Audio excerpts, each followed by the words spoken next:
Hello, humans. Welcome to Audio Face. Relevant news about. Well, that's weird. I don't know why it's only popping up as me. But there you are. That's great. Caught me completely off guard. Also, I don't know why, but the sound was lagging so much in my headphones. Where it was like, it started up like our jingle, and then it went to another thing. Like its jingle restarted up, and I was like, oh my god. So it was like echoing, but I think it's on my end, so it's all good. But anyways, hello, humans. This is an irreverent podcast about the music news and music culture that mostly matters. I'm Dan. I am Sean, and I am definitely hosting this episode. Welcome to episode 394. Jesus Christ.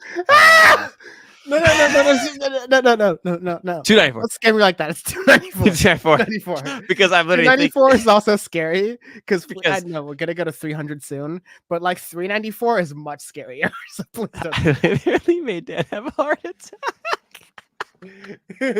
Anyways, this is a podcast about morals and values. Value attainment. Value attainment. That's like my favorite company. Oh my! This is the PBD network. Absolutely. Can we get our own bank? Can we get Can we get like an old Capitol Records building that we record out of? There we go. That's what we can if someone tries to get funny with my lawyers again, then yes, we can absolutely get a bank vault for our network. Absolutely. All right, so we got 3 records that we were reviewing. Handbrake turn into our podcast. Exactly. We have a Loss of Life by MGMT. Oh man, this year. We got 2093 by Yeat. And then we got Where We've Been, Where We Go From Here by Friko. Ooh. So Friko. Frida Kahlo. How do we know? We go. Yes. Yeah. There's been a lot of stuff going on in the music world. I think we covered it pretty well in our previous episode. Yeah, we did a lot last week. Yeah. Anything that else needs to be happening, we don't care. Also, it's my birthday week, and I am logistically needing to get out of here very quickly. And so, in a rare Dan form, I'm going to be speeding along this podcast as much as possible.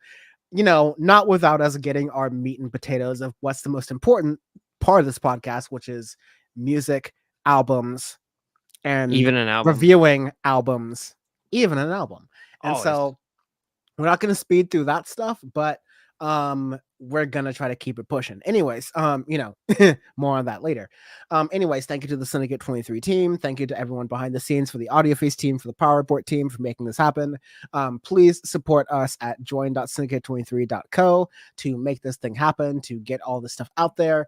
Nevertheless, unso weit. Also, I should maybe mention some programming notes. I usually don't do this, but there has been a lot of programming.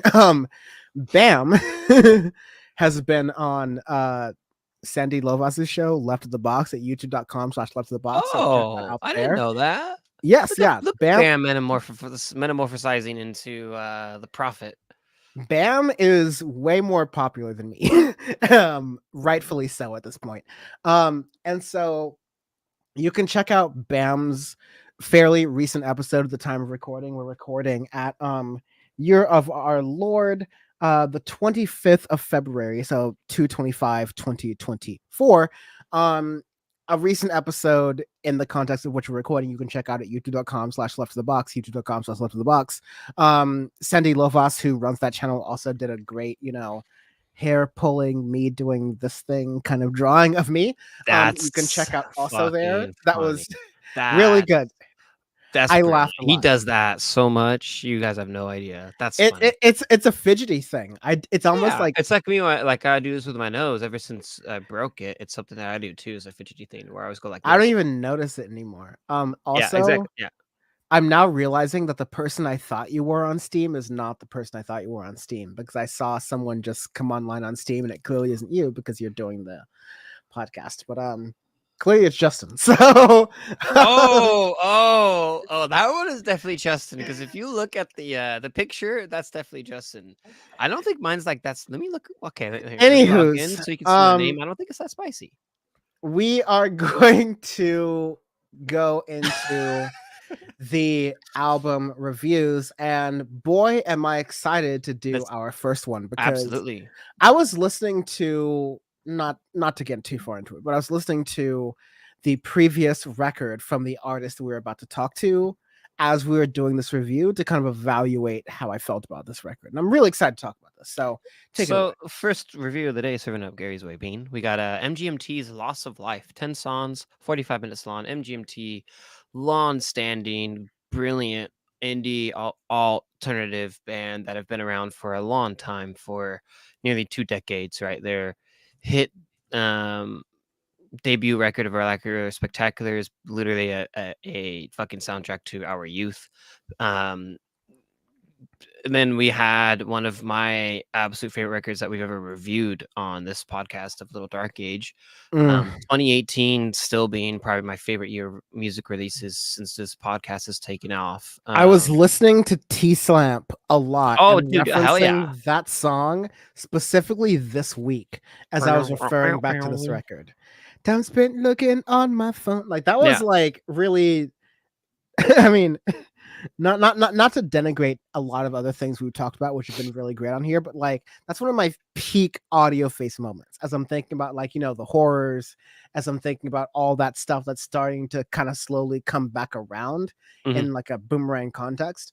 Was one of my favorite moments, was getting to review and talk about T-Slamp in the time that both of us were living and in the time that that song came out in 2018. It was a phenomenal record for that time, very zeitgeisty, and I think has really held its own as we're, talking in 2024 Absolutely. now.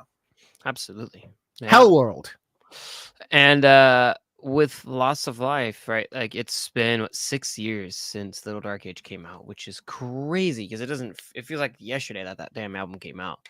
Um, and with Loss of Life, they, as MGMT does, they like to try and change it up. They don't like to make the same record twice. They've always been different, from Rocky Spectacular, Congratulations, self-titled, Little Dark Age, and Loss of Life. Every album is different, which is something that I really admire with them. Even if some of their records take a long time to grow on me, like self-titled and Congratulations, which took a bit for me to really enjoy compared to the other records. Loss of Life is definitely a slower record compared to Little Dark Age. It's way more stripped back. It's more acoustic, not It's as much very electronic, methodical, yes. and very, very methodical. But I think a very beautiful record. When we got the first couple singles, I think about Bubblegum Dog, Mother Nature, I was like, oh, well, this is interesting. To hear it, and I think this is there might be um their first record under a new label. I don't remember if they made. I think they, That's from what I correct, yes. recall correctly, they ended up making their own label. If my recollection serves right, because Little Dark Age was the last record they had. In conjunction with their last one, which I think was Columbia Records, I believe, or something like that, where they had to make 5 records, the usual. And then I remember they released a single a few years ago, and then they kind of been radio silent until this record. And it's interesting because they've always been themselves. They've always wanted to do their own thing and stuff, which I always admire for artists. And then getting to this, like, with the intro, just Lost of Light Part 2, the little intro thing to get you set up, and then Which Mother is Nature, very which interesting because the end yeah, of the record is the title track Loss of Life. And so you start with a part 2 track, which is really enticing you to like listen to it as a full album and then come back to it at the very end and which then restart. I love because On the it's nose, but I love it. definitely on the nose, but it's the way it forces you to really sit through and go through the record as a whole, and to get a full digestion of what we love here on this podcast, which is records, albums. We love listening to full projects and to see what you're doing. And this is one of those that it after first listen, I was like, okay, like I like it, but I don't think it's anything spectacular. And then the more and more I dived into it, because I ended up listening to, I think, 3.5 asterisk times, because as I like to do now, when I'm flying, I put on the records. And the first listen I got to, I did a night flight, and there's like nobody talking. So the first 2 listens were just straight through, and I was like, beautiful, amazing, amazing. And then I got on Saturday where it's Amazing. just like straight fucking chaos on comms, and I'm trying to listen to it, and I'm like, okay, there'll be like a song I get through, and the next song is just wah, wah, wah, wah, wah, wah, wah, wah, so that's why I said 3.5 asterisk times. But the other listens I've had to it, I've really dived in because, in the words of Jonathan Guy Greenwood, there's loads to listen to in this record. There's a lot to divulge where they stripped it back, right? Kind of went to more of their almost indie-ish roots. They still have some electronics here or there, like the track Dancing in Babylon featuring Christine and the Queens, which I think is a fantastic track. Really like the placement of it too. Pretty much the main like feature in the track. I mean, in the record, really. In the record, yeah, there's really nothing smart else. one. Yes. Which, yeah, they don't really feature with that many things, which I thought was an interesting choice to do. But I like the placement, and I like kind of how it keeps the flow of the record going. You have tracks like People in the Streets, Bubblegum, Dog, which are slower, kind of more acoustic-ish pieces. Well, not necessarily acoustic, but more instrumental pieces and stuff with how it is compared to where MGMT tend to use more electronics with them. So I like how they kind of stripped it back, went almost to like their self-titled style of record, but I feel like a better representation of what they're trying to do 10 years ago in that record, because I think that record got a lot of unnecessary hate when it came out. But with Loss of Life, I feel like that's an idea that they had, they didn't really want to execute, or they didn't execute quite well, and this is now what they were trying to do earlier, and I feel like it's a good representation of it. I think it's really like, just to go really fast Go about it. ahead. I want to hear It's a lot about perspective, I think, because you can look at it as a not necessarily a repeat, but like them doing what they tried to accomplish in the past, but you could also look at it as them doing what they want to do today, right? Yeah. And either way, I think that I'm coming out of Loss of Life not looking at this as like, not worse or terrible of a record, but I think Little Dark Age was really something special. Like, that was a really special lightning in a bottle moment that this record doesn't quite get to. But because it is going back to the MGMT roots of what happened before Little Dark Age, it's going in a different direction. It's taking like a different tack, and I think that's totally fine. I think like an artist like MGMT, like a group like MGMT rather, they have some room to explore different ideas. And you know what it reminds me of, actually, and I think a good comparison is, speaking of the 2018 album, it reminds me a bit of Arctic Monkeys' The Car compared to Tranquility Base Hotel and Casino, right? Where it's like an album that's really detrimental to the era and stuff that came out same year as Little Dark Age, and then kind of even more stripped back than that one was with The Car, where there's a couple good tracks, but I was left wanting a little bit more. Loss of Life is kind of in that realm, but I feel like it's like in the regard to where it's like, okay, it's hard to really upkeep and make like another record that sounds like that, because MGMT is never going to make the same record twice. But it's hard when you have an album that was for 6 years you've listened to a lot and it's been in your DNA, to then have a project that's very, very different, and good and very good in its own right as well, to then try to take the place of that, or you need to kind of put it into your heart, if that makes sense, make room for it to let it marinate. This is one of those records it's going to take time to really appreciate it, really see for what it is in that regard. Just because, especially because it's slower, it's different sounding and stuff, where like Little Dark Age is a little bit easier to digest, where it just injects in your veins and goes. Loss of Life takes a long time to marinate. You have longer tracks, right? You have People in the Streets, Nothing Changes, Loss of Life. Those tracks are all over 5 minutes, right? When most of the time they're usually like 3 to 4 minutes at the longest for some MGMT tracks. So, and they take time to develop as well. So, sorry to interrupt you, but you can go ahead with your point. I want to hear it.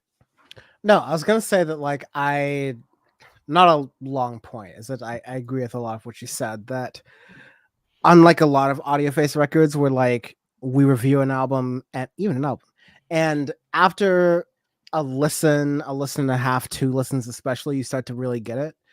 This and many MGMT records Take a long time. takes at least 3 or more listens to really dig into and really enjoy it. And I think that as I listened to it more, especially songs like Bubblegum Dog, you started to really appreciate it a lot more. Oh, for sure. That being said, like I think I still stand by it personally. The visceral feeling that I got from Little Dark Age is something that is really hard to beat. That I don't think that this album might be able to do. That being said, it's, really hard to be a band like MGMT and continue to deliver good, successful albums. For 20 years. And Yeah. yeah, I think they played it safe. They had enough cachet to play it safe. I wish they didn't. I wish there was something that they did a little bit more creatively. That being said, I can't tell you what they could have done more creatively, right? So like a lot of times we review a record and I can tell you what a band could have done that could have made it pop a lot more. MGMT is much more of a band where like I follow more than I lead, especially when it comes to reviews. So I'm happy with what came out. It's very good. It's not going to disappoint you, except for the fact that like I don't think that they're unlike different times that MGMT actually has in the past. MGMT used to be able to like surprise you with a sound. They're not going to surprise you with a sound. They're just going to refine a sound they're already very good with, which is fine. Yeah. But that is what it is for sure. Yeah. I can stand with that. But overall, I like it. I think it's a good project. It's going to take a long time to really divulge into the whole project. But I like that. I don't want to listen to an album once or even twice and be like, okay, I get it. I want to really take my time with it and be like, hey, like there's just a lot to really get into it. So, and for a band like MGMT, like they keep continuously reinventing themselves with each record, and I really really like that. They stay true to themselves as artists. They're unapologetically themselves, and this is a sound, an idea that they've been wanting to make and they wanted to make. And yeah, I think it's good. So anyways, Continue with the arbitrary scale while I adjust my desk so I can be a standing desk person now. yeah, go ahead. Go ahead. Yes. All right, so arbitrary scale. We do arbitrary scales every week on Audio Face because our review is our review. We don't like to give a numbering score because we feel like that distracts from our actual review, because we want you guys to really listen to what we have to say instead of just skip forward and be like, oh, this record is such and such score and then compare it to other records, because it doesn't work like that, especially within years and decades of reviews. You end up comparing what would sound like a 7 in one year to a 7 another year. Doesn't always add up necessarily. So that's why we created the arbitrary scale. So it's not supposed to make sense because our review is our review. Anyways, our arbitrary scale this week is KFC menu names. So anything goes, past, present, future KFC menus. Yeah. This is my KFC double down. Double down? Ooh. Yes. What's the double down? A chicken sandwich. In the middle of a sandwich, you usually have 2 pieces of bread and chicken. Take that chicken sandwich, replace the 2 pieces of bread with chicken. So it's chicken in the middle, chicken on the bottom, chicken on the top. That's the KFC double down. Add some cheese in it, and honestly, my stomach already hurts even thinking about it. So that's America, baby. This is the famous bowl. This is the KFC famous bowl, baby. Oh. Which is what? Mashed potatoes, gravy, cheese blends, chicken nuggets, I think corn. America. Corn. America, baby. Even healthy. Almost healthy. Might power your car. Oh, no. Oh, Lord. All right. Next album review of the day. Serving it up Gary's way. Bean. We have 2093 by Yeat, part 2, P2. What will you do? Which is 24 songs, hour 17 minutes long. IDGAF. What? The song that Yeat did with Drake called I Don't Give No Fucks. Oh, yeah. IDGAF. Yes. That's right. Yeah. Yeet. How would you explain Yeet? What's a good Orange County's favorite. Yes. I forgot he's from here. That's right. Yes. Yeet, if you really want to get down to the government. Of course, Audioface, we're not a, ethnogenics podcast. That being said, Yeet is Romanian, Mexican, and British. He hails from Orange County, California. He has experience on the West Coast naturally. He has experience on the East Coast. He has been making, I guess, what you would call like rage, like rage Yeah. rap. Yeah. Um, and he got the Drake cosign on Drake's most recent album. 8 IDGAF was the song. And so, like that's what we're coming out here with. Yeat now gets to release his 2093 full-length project where he gets to take his electronic alternative sort of style to the mainstream. And yeah, let's see how it went. I think I appreciate the effort. That's what I'll say to begin here. But there's a lot of stuff here that was very bland. In fact, too much stuff here that was very bland. It definitely went too long for an album that's like an hour and 17 minutes long at the deluxe portion. And I appreciate that he is pushing trap forward as far as like his producers are pushing the sound of trap forward, but not far enough. And it I don't know. The monotone auto tune thing is a lot for me. I really wish he would just like pull a Travis Scott and leapfrog that actually and just sort of abandon that. But I'm curious what you thought. Yeah. There's some interesting things in here, is what I'll say. Like, example, third track, Breathe, right? Like, what we always say with a lot of trap and rap, like, we like it when they, like, when producers and stuff, they use more electronics with it, or like they try to use more of like an alternative ish influence sound onto it, because I like it when they do that, because at least it sounds different, and you have a lot more variation that you can use, a lot more sounds and stuff that you can do with that. And you can hear that on 2093, where there's a lot of like different cool beats and sounds that definitely aren't playing in there in any means.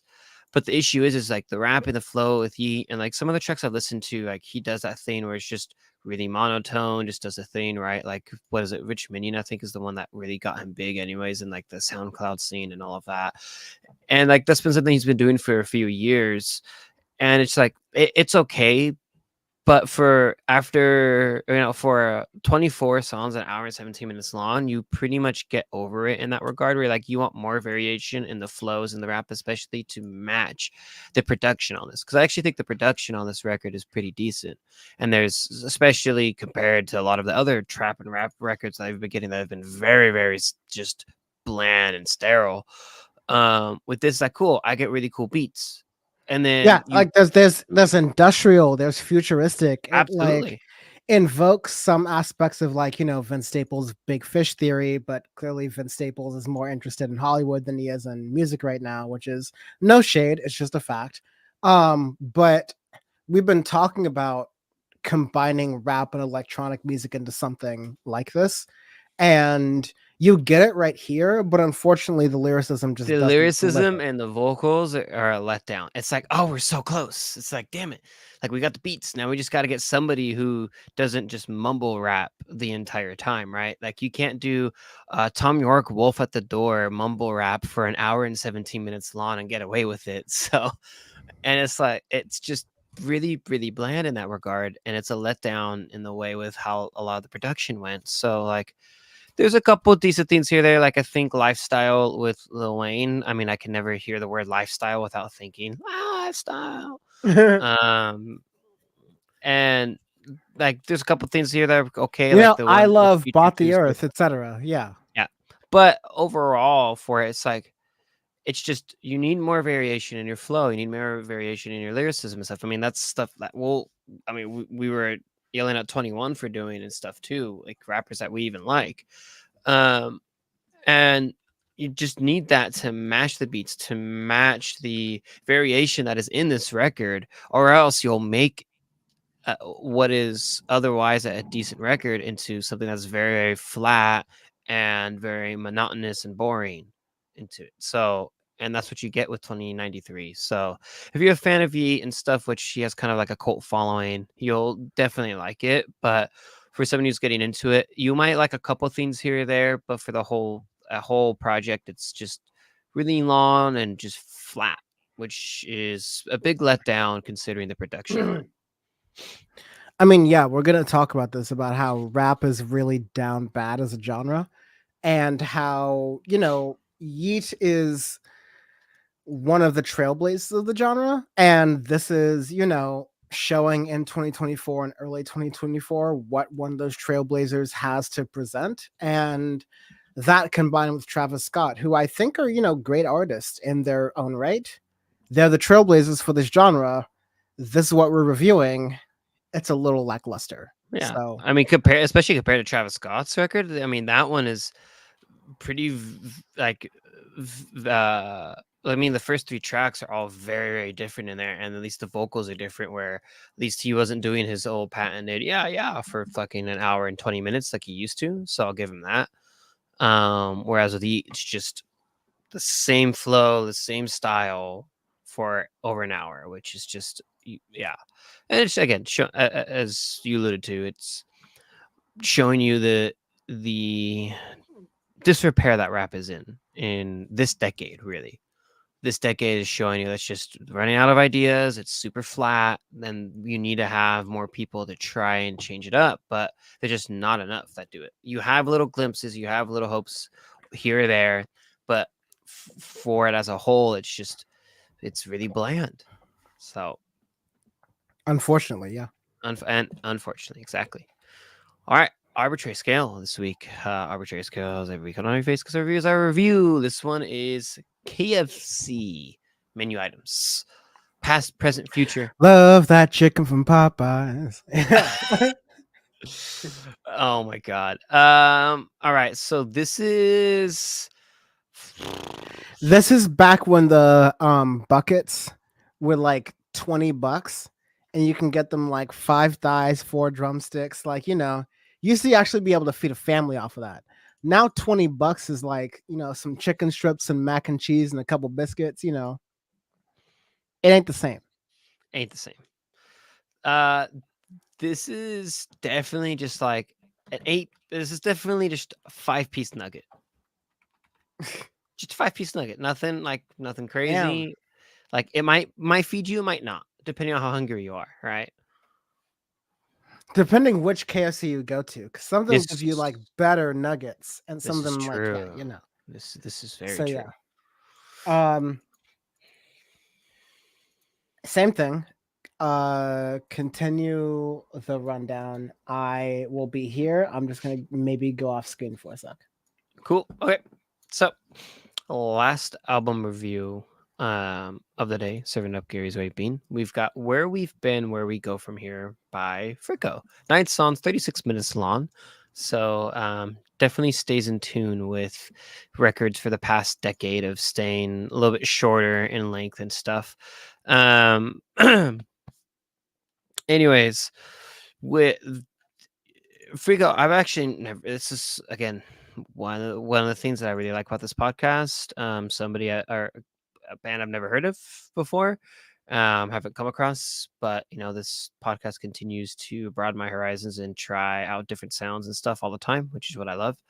And you get an interesting album with where we've been, where we go from here. I hate the title; it's hard to say, so thanks for that. But you get like a, how would I describe it? Post-punk ish kind of sound, with like mixing with kind of indie alternative tropes as well, which is something that I can thoroughly enjoy here or there. Opening track, Where We've Been, kind of gets that sound because the first like minute and a half, 2 minutes of the track, it's kind of slowly building up, and then you get this kind of post-punk-ish sound towards the end of it, and then it kind of dies down, and that opening track kind of sets you up for the tone and the mood of the record, where you get some really beautiful tracks that build into these pretty kind of chaotic-ish post-punk beats, and then other tracks you get are more like alt rock inspired and stuff, a little bit more level-headed into it. And I think it's pretty cool for um, as a indie project. So especially a genre that holds near and dear to my heart, and I'm super and very very critical of, especially in this year. I'm liking these different sounds that we've been getting from indie throughout the year, right? And this is an album where I'm like, cool. I like getting a bit of post punk into my repertoire, so you don't get to hear it that often. You don't have bands that really get into that as much recently in the indie scene. Um, and with this, I have tracks like Crimson to Chrome, Crashing Through, Chemical. Those are some of like my favorites on here that really show like the best of modernizing that sound in a way. Um, and kind of setting a tone for a genre that needs it, right? With indie, where it's been kind of a bit stale. This year's been a lot better, but it's nice where you can kind of hear the influences of almost that like 90s ish grunge sound in a little bit. Even like a track like Chemical, you can kind of hear that, and then it kind of twists it and then gets more of like a punk flair and stuff into it, and it suits Friko really well. I think they do an excellent job of executing on it, and then it suits this decade where it's like, cool, okay, we're now kind of moving on past that sound where it's a bit more raw, a bit more unpolished, but it's not just one sound that you've heard 24/7, right? For the past few years, you get a bit variation with that, and two, within the record, within the track placements and stuff of it as well, you get some faster tracks, get some slower tracks, and it really paces it well as throughout the entire record. So you're not A, left wanting more, and B, left just being like, okay, it's just the same thing over and over again. One is like, I get the idea. It kind of keeps you on your toes a little bit, which is what I like. So, anyways, I've been talking a lot, so I want to hear what you have to think.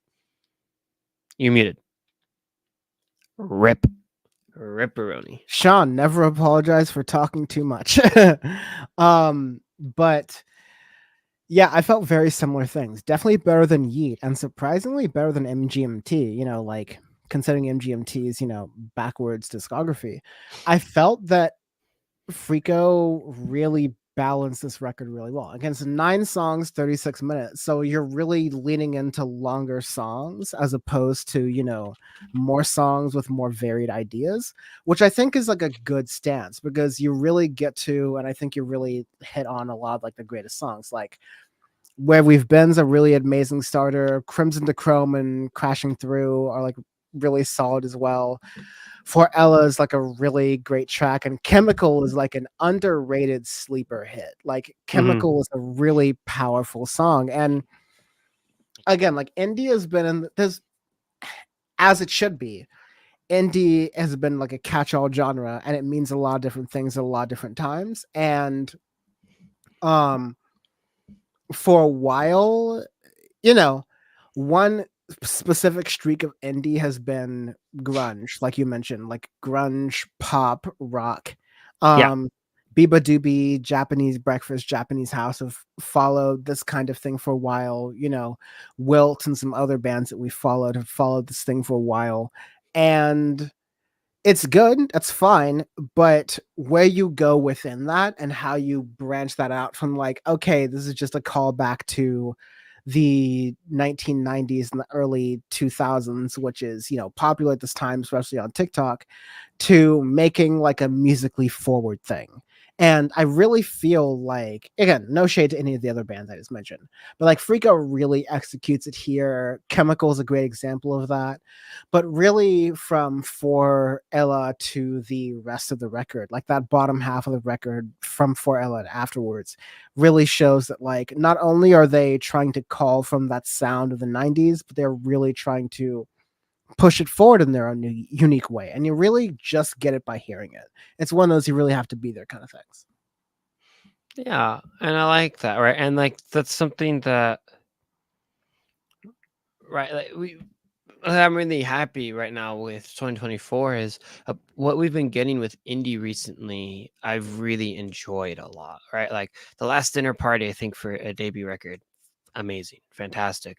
Friko, right, for their record, I think it's great, fantastic, and I like that. We're getting that variation in a genre that we really enjoy. Even MGMT, that like our consideration for indie alternative is the age of how long you've been going for. But I think like um loss of life is more indie sounding than alt sounding in that regard, and I think it's good for the genre to have this variation. We need to have artists do just different things and to experiment and try to get out of the box, and I like that.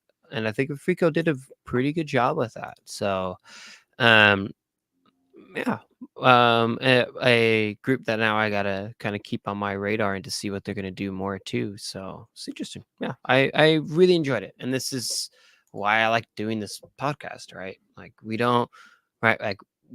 don't do this for just shits and giggles, right? Like this is one of the, like this is my main reason why I love this, because I get to otherwise, right, just stick in one little bubble and I might get new things here or there. I love this because for the past 7 years plus, I've been getting so many things that I would have missed.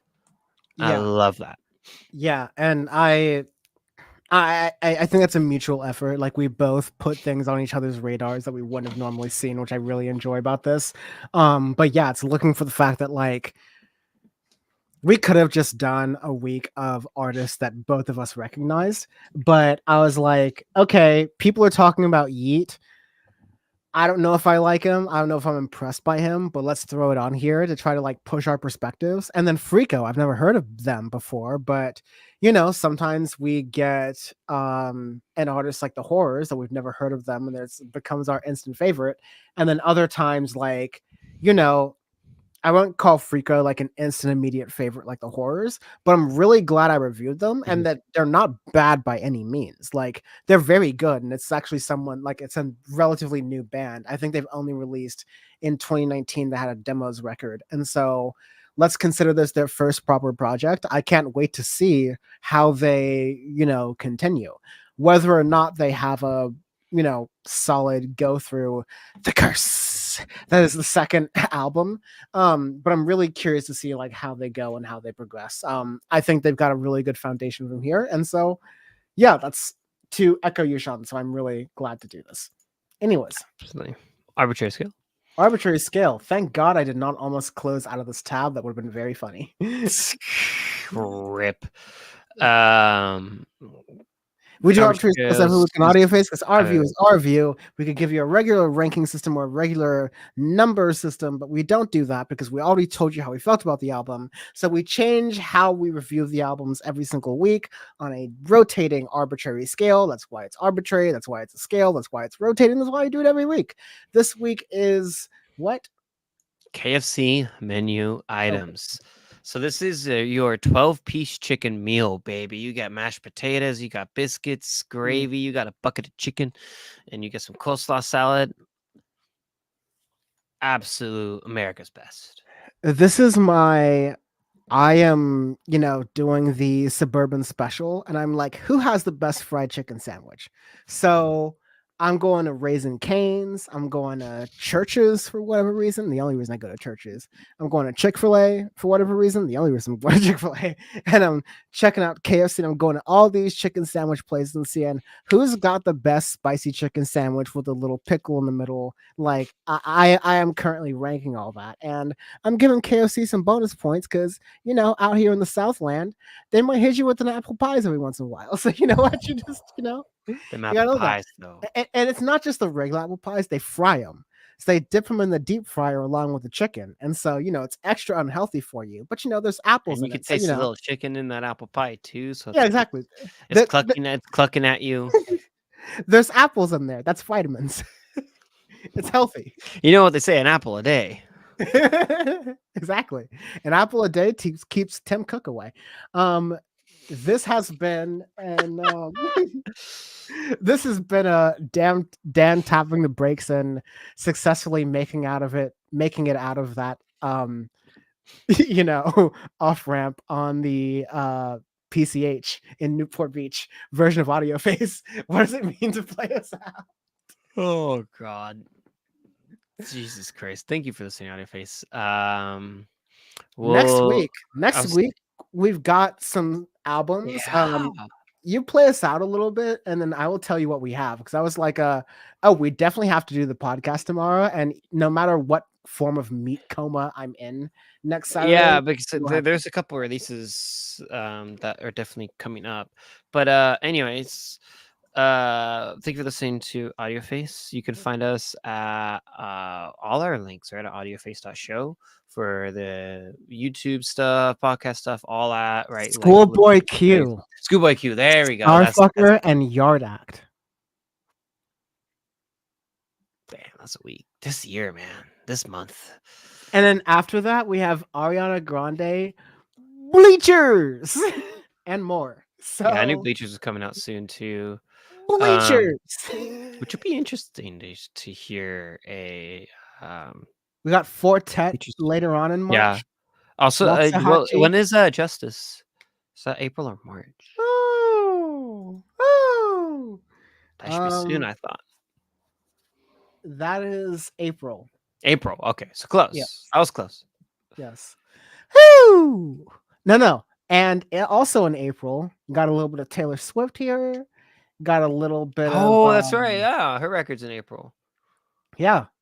We got a little bit of Kings of Leon there. You know, Oh shit. Oh, that's we're doing right. the damn thing out here on Like Audio they did Face, right? release a single. I gotta listen to that. I'll throw We that got a in. little bit of Next Pet Shop Boys if you want to have a little bit of fun here. No, little West End girls. I'm for it. You know, Western girls. Sorry. I mean, some of these old '80s bands have been fucking ripping it up. Because I mean, Depeche Mode last year, Chef's Kiss. Dude, I cannot again. Justice is the best I've got to Daft Punk at this point, so I cannot wait for that. That's gonna be. Do it. April is usually my uncut gems moment of whatever year I'm living in, so I can't wait for it. Mm-hmm. Anyways, thank you very much for listening to the show, audioface.show. Syndicate23.co to support everything that we're doing and to give us the best profit share version of that. We appreciate you very much. Thank you very much for watching and listening, etc. und so weiter. Henceforth, thereto, hither, and in perpetuity. If you got any problems with it, talk to our lawyers, and we will talk to you next week. Thank you. Cheers. Bye-bye. Yeah.